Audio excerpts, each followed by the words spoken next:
Paz do Senhor para você, professor, do discipulando, ou você, professora. Estamos aqui para a última lição do primeiro ciclo, da revista do primeiro ciclo, do discipulando.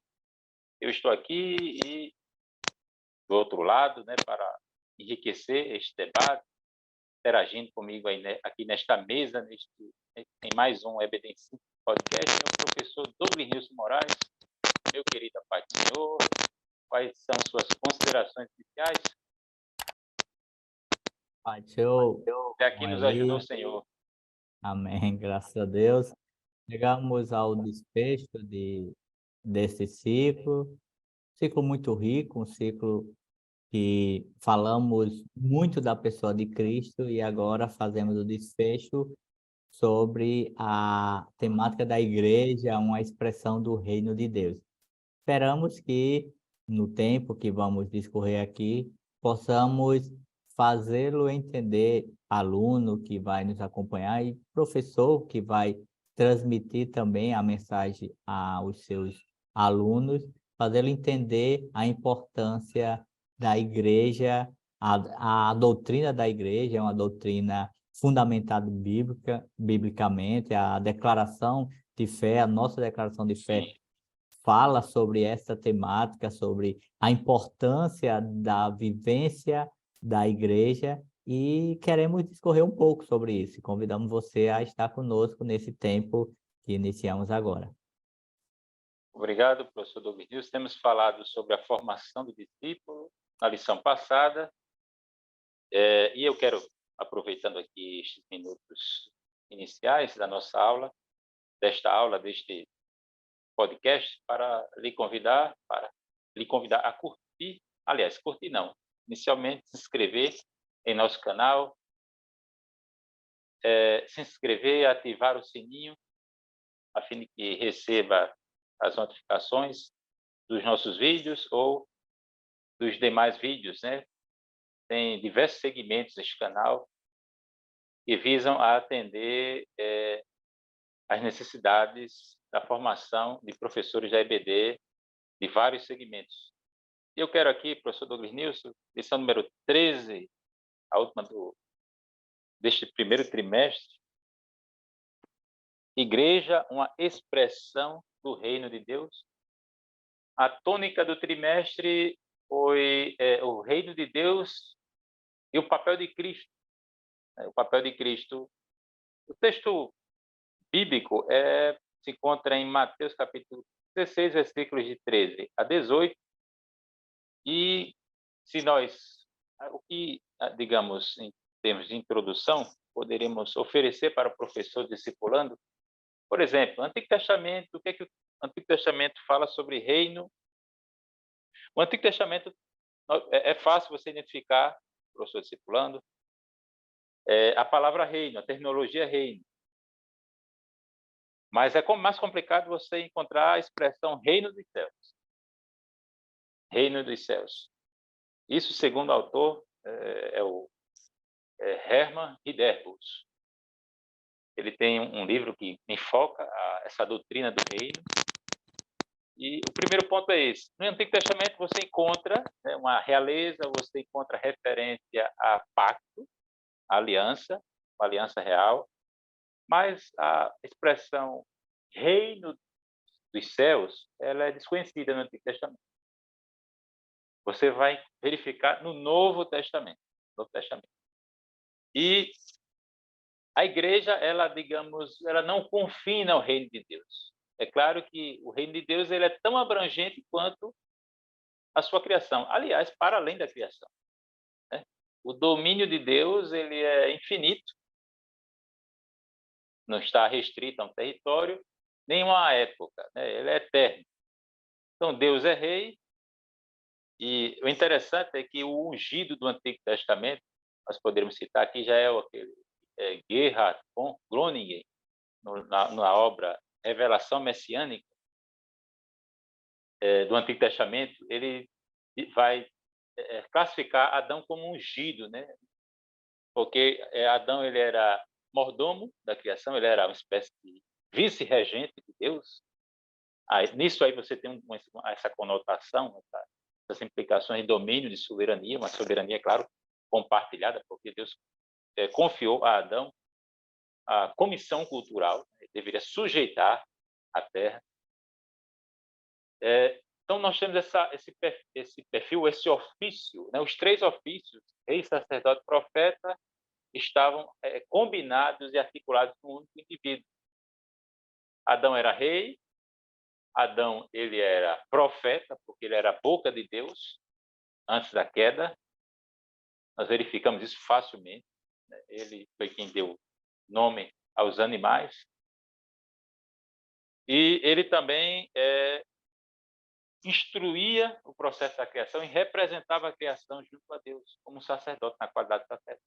Mas com a queda nós temos a disjunção, uma crise nesses 3 ofícios, de forma que, ao longo de todo o Antigo Testamento, até o advento de Jesus, você vai encontrar esses ofícios fragmentados e separados, mas nunca, digamos, uma única pessoa recombinados ou rearticulados. Só em Jesus.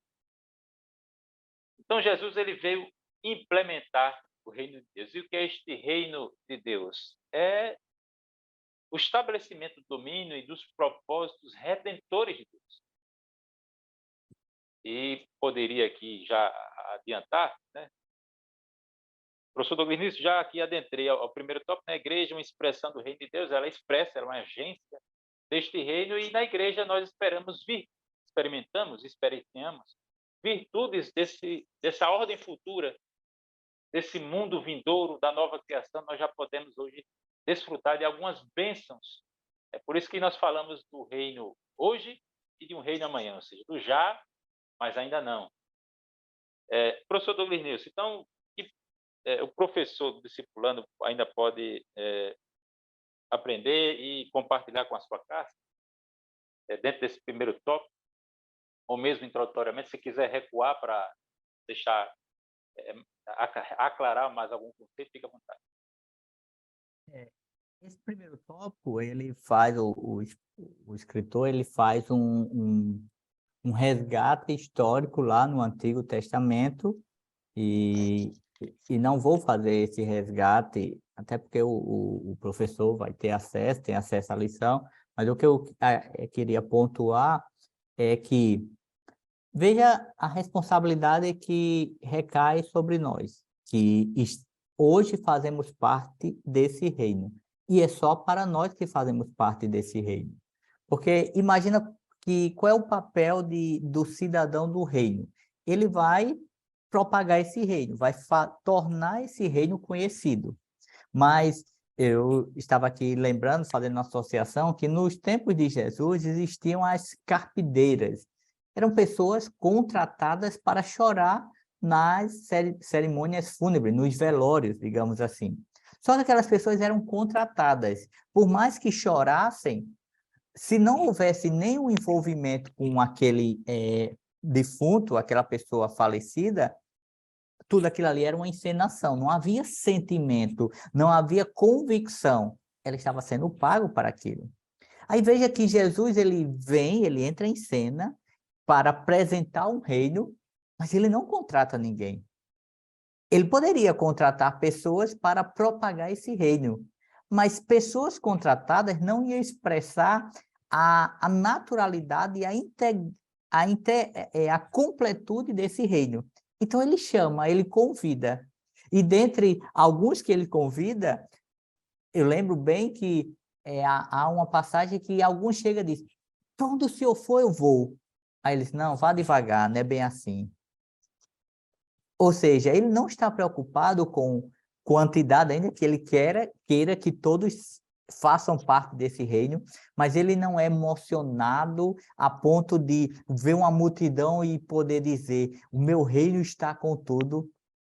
Ele é consciente do desafio que é fazer parte desse reino, mas ele não nos isenta de assumir os riscos, de sofrer as consequências, se realmente esse reino está em nossa vida, e para nós é importante viver nesse reino. Então, professor, você precisa propagar esse reino, você precisa anunciar esse reino. O aluno, igualmente, precisa anunciar esse reino, precisa levar adiante esse reino. E como é que vai anunciar esse reino? É preciso ter cuidado para não assumir uma posição extremista ou uma posição religiosa ou até mesmo uma posição farisaica.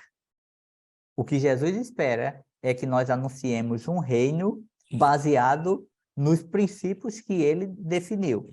As bem-aventuranças, que elucida todo o reino, tudo o que se espera de um cidadão desse reino. Então, esse é o nosso desafio. E o novo convertido, ele precisa estar inteirado.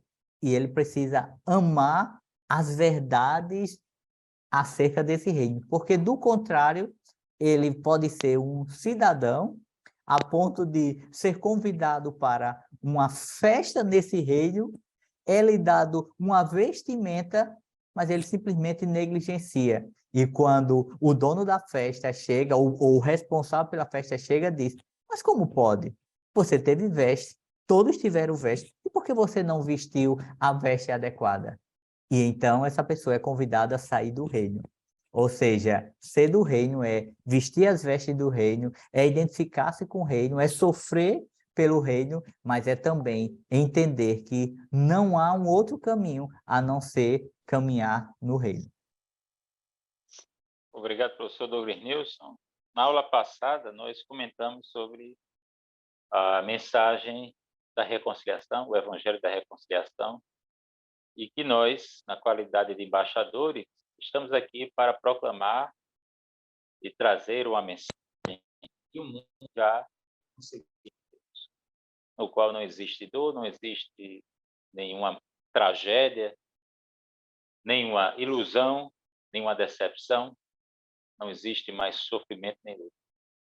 E que privilégio, né? Nós fomos alcançados com esta mensagem, fomos investidos de uma autoridade especial, somos representantes de um reino, fazemos parte desta igreja, né? Que é uma das figuras da igreja no Novo Testamento, é que igreja é um corpo, né? Igreja, nós somos templo também do Espírito Santo, cada crente é templo do Espírito Santo. Então, há outras figuras, outras analogias. Falamos, né, que Cristo é a videira verdadeira, nós habitamos em Cristo. Então, existe essa relação de comunhão profunda e conexão. Professor Douglas Nilson, falamos sobre esse projeto de Deus que remonta à eternidade, à igreja, o reino de Deus. E antes de prosseguir aqui, né, para o segundo tópico, né, a ampliação do alcance do reino, né, começou inicialmente com Israel, depois nós tivemos os gentios, ou seja, as outras nações, com exceção de Israel, foram incorporados no plano da salvação, no projeto da salvação. Temos sido alcançados por outros mensageiros e súditos deste reino, e agora o que poderíamos falar sobre a natureza e identidade da igreja? A igreja, nós temos aqui esse elemento aqui, igualitária. A igreja é igualitária, serviçal e comunitária. Na igreja não há, digamos, em Cristo, né? A Bíblia diz que em Cristo não há homem nem mulher, nem escravo nem livre. A união, né? A união e a unidade que processos diplomáticos e utopias por aí afora não conseguem arranjar, a mensagem redentora do cristianismo ela é poderosa para isso, para unir pessoas, né? Pessoas de estatuto, né? Diferente, digo, status, melhor dizendo, diferente, independentemente da sua formação educacional, da cor da pele, porque somos todos pertencemos à mesma raça, embora as etnias sejam diferentes. Mas é claro que a proposta aqui, professor Douglas Nilson, é falar sobre igualitarismo, né? Igualitarismo. O igualitarismo do tipo imposto por um Estado. por um governo. Porque isso aí é um reino de justiça e igualdade só quando o reino de Cristo for implementado, for consumado. Porque um elemento futuro que diz respeito à consumação deste reino é justamente todos os inimigos ficarem debaixo dos pés de Cristo. No momento, a vontade de Deus é feita no céu, mas ainda, de fato, de direito, não foi realizada na terra. Mas um dia, toda língua confessará que Jesus Cristo é Senhor. Então, nós temos esse aspecto aqui que diz respeito à igualitariedade da membresia desses novos cristãos que integram a igreja. Serviço, né? O serviço mútuo. Nós adoramos a Deus, servimos uns aos outros e anunciamos. Nós temos uma missão que diz respeito a Deus, uma missão, digamos, vertical, horizontal, que é o serviço mútuo. Aqui eu poderia evocar os dons espirituais, ministérios, ofícios, e também uma atuação mais externa, né? Que é anunciar o evangelho a toda criatura. Ensinar e fazer discípulos. Ensinar e fazer discípulos. E o aspecto comunitário ou comunal diz respeito à comunhão e a esse laço de fé que nos une, porque a Bíblia também fala que há uma só fé. Há uma só fé. Somos apenas um corpo e não existe nenhum membro fora do corpo que possa subsistir ou ter algum tipo de função. Né? Professor Douglas News, por favor, pode. Fique à vontade aí para contribuir nesse segundo tópico. Essa natureza, esses 3 aspectos, ele vai apresentar, como você já apontou, primeiro que nesse aspecto de igualdade há um cabeça, que é Cristo, e há um corpo, que é a igreja.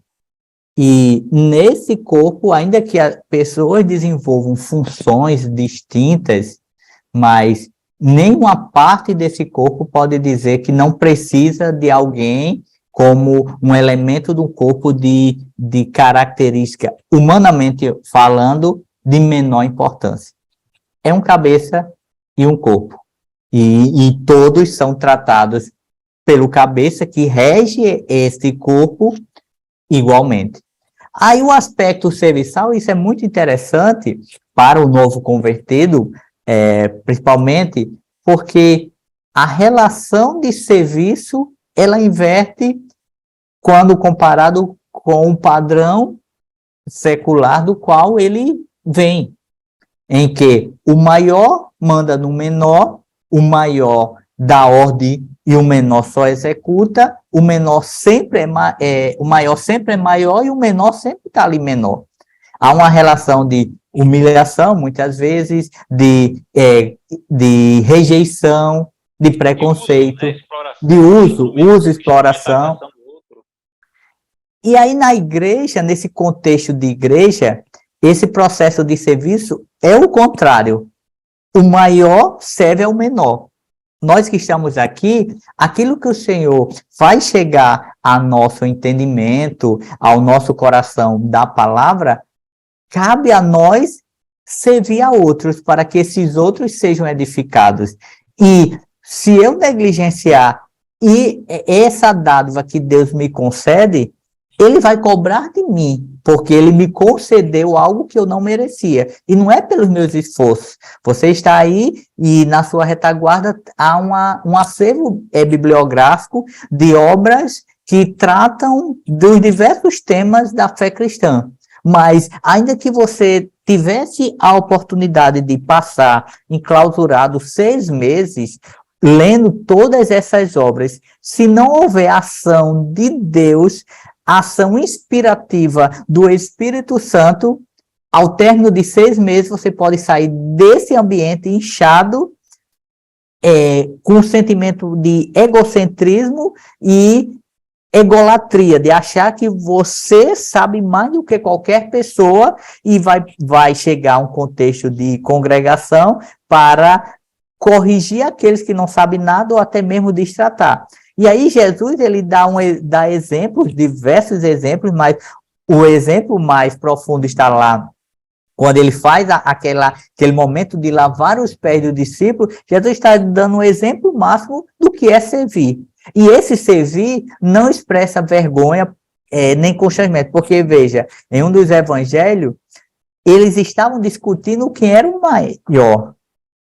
E lavar os pés era o que nenhum deles queria, porque lavar os pés de outro era assumir que você nunca seria o maior, era assumir que você é o menor. Aí Jesus, ele assume essa condição para mostrar que no aspecto do reino, como algum escritor fala, é o reino de ponta cabeça, tem, mais serve. Porque o Rei dos Reis se viu a pessoas, a pecadores que não tinha nada para oferecer a ele. E o aspecto comunitário, que fecha esse ponto, vai nos apresentar algo que reflita em um contexto social. Ou seja, nós não somos salvos para nos enclausurar ou para viver no nosso mundinho, numa bolha chamada salvação. Pelo contrário, nós somos salvos para refletir o que isso gerou na nossa vida, diante de uma sociedade que jaz no maligno. Então, as pessoas precisam me ver como salvo, precisa ver a igreja como salvo, como um corpo que influencia em uma sociedade, que influencia em um bairro, que influencia em uma família. Então, esse aspecto comunitário é por demais importante. E certo escritor, alguma vez, ele falava, e foi até tema de uma de nossas lições, há alguns anos, quando fazia a seguinte pergunta: se a igreja, a congregação da qual você faz parte, se ela saísse do logradouro, do endereço que ela está, o quanto ela faria falta àquela comunidade, aquele bairro, aquele município, aquela região? E aí, parafraseando isso, olhando para mim como igreja, como corpo, se de repente eu saio de um contexto no qual estou inserido, na sociedade, eu moro em uma residência e por algum motivo eu me mudo, o quanto a minha partida vai influenciar para aqueles que ficam. Então, esse é um aspecto comunitário de igreja. Glória a Deus por isso. E você, inicialmente, fez menção das bem-aventuranças, que resumem, sintetizam o caráter do cristão, do cidadão do reino, do súdito deste novo reino.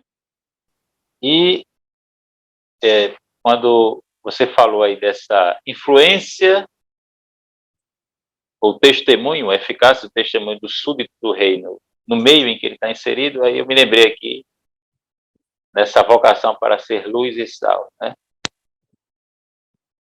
Ser sal, né? O sal, ele realça o que existe de melhor naquele meio em que ele é posto, assim como ele minimiza ou minora ou mitiga tudo que há de degenerativo ou de prejudicial, de corruptor naquele ambiente. Então, nós fomos chamados para sermos sal e luz num ambiente deteriorado, ou seja, apodrecido e em trevas. É interessante, né, a gente refletir nesse evangelho segundo Eli, nesse evangelho segundo Douglas News, quanto estamos atraindo na qualidade de súditos de um reino maravilhoso, atraindo os de fora. Meu caro Douglas Nilson, a missão e o sustento da igreja, chamados para dar frutos, falamos um pouco sobre isso na aula passada. A Bíblia diz que a manifestação do Espírito é dada a cada um para que for útil. Falamos também que quem integra este corpo, este reino, tem uma missão, tem um ofício, uma responsabilidade do ministério. Fora do corpo, nenhum membro pode subsistir ou ter utilidade. E falamos também que é necessário, né, colocar pano de fundo, o mandamento do amor por trás de toda essa vocação para servir. Porque, do contrário, ninguém vai comprar a salvação fazendo, digamos, boas obras. Isso. Comprar a salvação, porque aí já seria o que? Auto-interesse. Às vezes nós verificamos algumas alguns grupos religiosos se ocupando de atos de generosidade, de liberalidade, de atos caritativos, ditos, né, caritativos, e sob pretexto de alcançarem a salvação. Mas é complicado, né? Porque você, no final das contas, está sendo egoísta, porque você está pensando em si mesmo. Então, isso aí é um autosserviço. Isso não é amor. Isso não é amor. Então, chamados para dar frutos do reino. A missão da igreja, eu comentei, né, sobre adorar a Deus, a devoção particular para o cristão. Você, professor, precisa encorajar seu aluno a reservar momentos do seu dia a dia para buscar a presença de Deus, praticar a piedade, né, viver de maneira piedosa, mas desenvolver a devoção particular, individual. Isso é intransferível. Há também o culto doméstico. Se mais alguém mora, reside com o novo convertido. Se você, professor, não faz o culto doméstico, então procure falar daquilo que você vive antes de cobrar dos outros, né? Então, dentro do contexto da missão para com Deus, essa missão vertical da igreja, né, que é adorar a Deus, devoção particular, culto doméstico, e, é claro, não há só culto com a minha família, há também culto com a família de Deus, que é o culto comunitário. O culto comunitário. Então, há a família de Deus. Isso é o imperativo. É o imperativo. Além da missão para com Deus, há uma missão para com o semelhante, que já falamos, que é o serviço, o servir em amor. E não adianta também servir e esbanjar um tipo de serviço, digamos, sacrificial, porque sem amor, de nada isso vai valer. De nada isso vai valer. E uma outra missão é uma missão para com os de fora, que é o testemunho deste reino, a mensagem deste reino. Né? E é claro que esta mensagem, esse testemunho do reino, aqui eu estou concluindo com o terceiro subtópico, aí eu em seguida estarei facultando a palavra para o professor Douglas News, que é o poder da igreja. O poder da igreja, a Bíblia diz, na carta de Paulo aos Efésios, né, a igreja é a plenitude daquele que enche todas as coisas. Poder do cabeça, né, está à disposição do corpo. Né? O poder da cabeça da igreja está à disposição, certamente está à disposição do corpo. Então, nós temos aí dons de serviço, dons manifestacionais, dons ministeriais, temos os ofícios, e muita coisa pode ser feita em favor do reino, em favor da expansão do reino. O que mais, professor Douglas News? Eu poderia aqui acrescentar até a questão da comissão cultural. Né? Você tem a grande comissão e a comissão cultural. Comissão cultural, Paulo diz que quer comais, quer bebais, quer façais qualquer outra coisa, fazer tudo para a glória de Deus. O professor Douglas News está com a palavra, fique à vontade. Esse ponto final, ele, apresentando esses 3 pontos, podemos resumir dizendo que, no primeiro, quando fala de chamar para frutificar, ou seja, não é contraditório eu fazer parte de um corpo, de um reino, em que eu não frutifique. Então, não me compete eu vestir a camisa como alguém que queira ter um status se não há frutificação. E eu falei isso em uma de nossas lições sobre um colega que uma vez ele foi selecionado para uma determinada repartição e ele se sentia tão alegre com aquela posição, só que isso não refletia em envolvimento. Então, ele chegava o horário dele ir para a repartição, ele colocava a vestimenta e desfilava, saía andando pelas ruas. Para todos os efeitos, ele era ingresso naquela repartição, mas na verdade ele estava preocupado com o status de vestir a indumentária daquela repartição.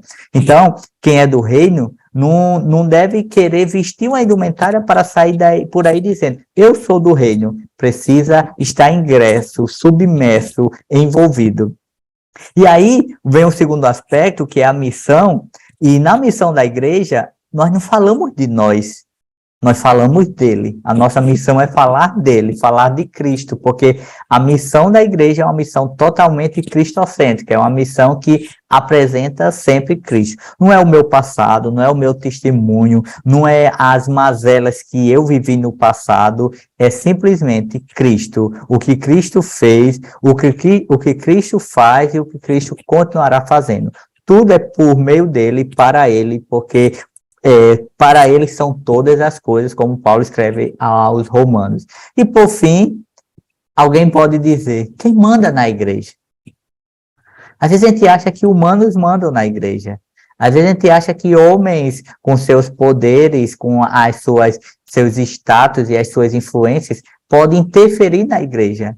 Ainda que muitas vezes nós vemos casos de pessoas que agem contrário aos princípios bíblicos, por mais poderoso, por mais influente, ou mais hipócrita que seja um homem, ele não manda na igreja. Porque quem manda na igreja é o dono da igreja.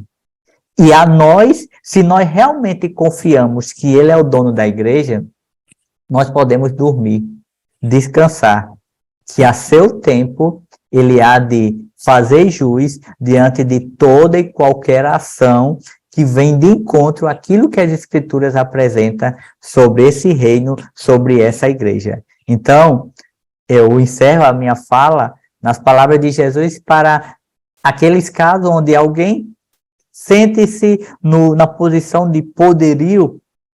Jesus diz, melhor que amarrasse uma pedra de moinho no pescoço e lançasse ao mar, melhor que se lançasse ao mar do que determinadas atitudes que enfraquece, escandaliza e até fragiliza alguns na fé. Mas isso não é o reino de Deus, isso não é a essência da igreja de Deus. Então, novo convertido, professor, termine esse ciclo, esse trimestre, sabendo que toda e qualquer dificuldade, todo e qualquer desvio que você vir, qualquer que seja o contexto da qual você está inserido, saiba que nós somos humanos, temos uma natureza pecaminosa, mas o dono da igreja, aquele que é o cabeça da igreja, ele é santo, sem mácula, sem qualquer ação pecaminosa. E a seu tempo, ele há de agir em favor do corpo da igreja a qual ele resgatou com seu sangue. Obrigado, professor Douglas Nilson. Então, professor discipulando ou professora que nos acompanha, temos falado de Deus como autor da história e nós estamos tendo esse privilégio de participarmos, de tomarmos parte no plano, neste grande plano da redenção, integrarmos este reino, de sermos investidos em uma cidadania especial, há regalia, melhor dizendo, privilégios, e há também responsabilidade. Há uma vocação. Precisamos viver à altura da nossa vocação. O que se refere, no que tange, digamos, a cada um como membro do corpo de Cristo, como integrante, como súdito deste reino. Obrigado, professor Douglas Nilson. Amém. A paz do Senhor. Graças a Deus. Até a próxima. Um abraço. Graças a Deus, chegamos. Obrigado. Para mim foi uma satisfação. Igualmente. Chegar a esta última lição do trimestre, do primeiro ciclo discipulando. E que Deus seja louvado por tudo, que os alunos, professores, enfim, todos quantos forem alcançados pelos subsídios destas lições, sejam ricamente abençoados. Onde quer que chegue o conteúdo deste canal, que esta vida seja impactada pelos princípios do Evangelho que discutimos aqui, sobre os quais refletimos. A Deus a nossa gratidão, ao nosso pastor Reinaldo e ao nosso pastor Martim Alves, presidente da IADERN, a nossa alegria e nossa gratidão também pelo deferimento e pela confiança, e graças a Deus por tudo. Então, a paz do Senhor. Senhor, Deus abençoe. E Deus nos abençoe.